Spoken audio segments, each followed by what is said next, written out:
So, unang-una, gagawin ko muna yung sauce. Ito po yung laing na gawa nyo. Apa. Ginawa ko, pinadry ko na sa kanina. Apa. Pinakuluan ko ng gusto Donita, tapos in-squeeze ko na. Andiyan lasa. Okay. Ang masarap dito yung sauce. Okay. Ang yaman nila, olive oil binigay. Okay. Tapos po, sibuyas. Yan. Thank you, Donita.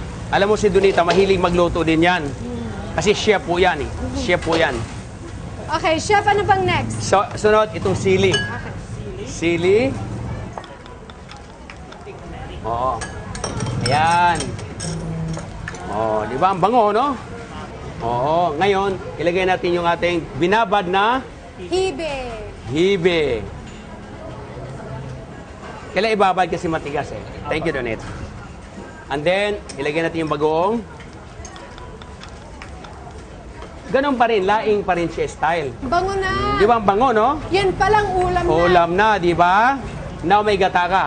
Apa. O, di ba? Yan. Ganun karami? Ganun karami. Ganun karami. Para maging masarap. O, ngayon, pakuluan lang natin yan. Pabayaan lang natin kumulo. Gagawin natin natin yung dumpling, yung ating siumay. Ito ang daing. Ayan, daing. Kahit galonggong o ano, ito yung laing. Laing. Ihalo lang natin. Tapos, Donita, lagyan natin ng isang egg. Diba? Thank you. Ganyan lang siya. Halo lang natin.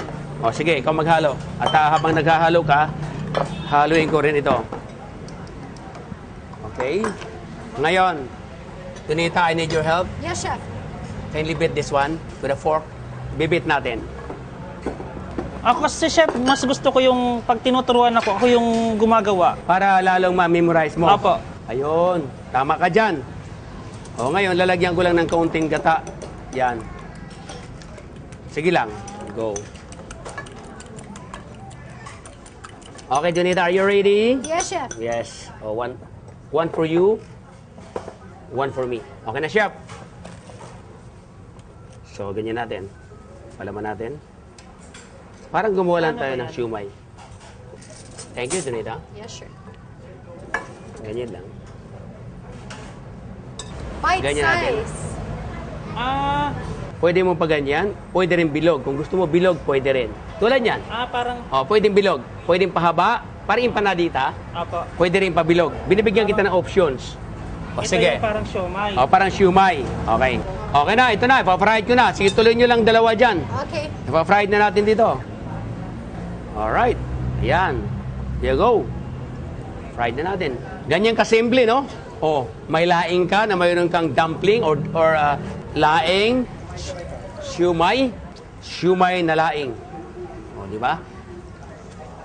Okay, so ito yung sauce Donita. Ang sauce na ito ay gagawin natin dito sa ating sausawan.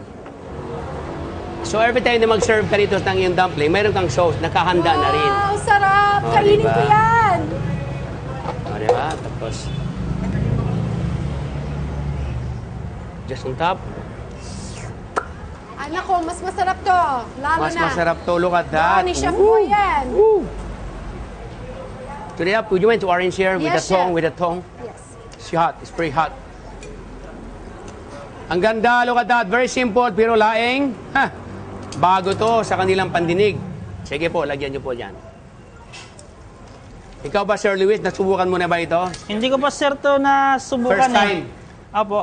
At alam mo ba ito, pwede sa kanin. Iibabaw mo sa kanin. Ngayon ko nga lang narinig to chef eh. Tapos lagyan mo ng sauce sa ibabaw. Parang gyoza, di ba? Pwede ka. Lahat ng gusto nyo, butterfly, gyoza, o gyoza, katulad ni Donita, gyoza. Yung gyoza naging gyoza. Yan naman. Wow naman, tapos lagyan natin ito para gumanda. Gagawin ko rin yan sa bahay, chef. Gagawin mo? Gagawin ko, promise.